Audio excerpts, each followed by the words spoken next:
अस्सलाम वालेकुम काश्तकार भाइयों, कपास की काश्त के हवाले से बात करनी है। तो ये जो महीना अगस्त और सितंबर, ये 2 महीने कपास की काश्त के हवाले से बहुत अहम है।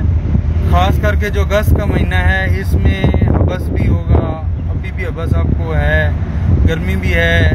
तो इसमें आप खाद खुराक का इसका ख्याल रखें। इसको अमोनियम नाइट्रेट की 1 बोरी 2 बोरी तक आप दे सकते हैं। अपनी फसल को देखते हुए ये लगाएं। और उसके बाद जो बीमारी के हवाले से, कीड़े मकोड़ों के हवाले से भी नज़र रखें। अगर कोई कीड़ा ETL से ज़्यादा आता है, सफ़ेद मक्खी अगर 5 तक पहुंच जाती है, तो इसको लाजमी आप मुनासिब जो है स्प्रे करें, ताकि आपकी फसल जो है वो स्ट्रेस से पाक रहे और आपको बेहतर पैदावार दे सके।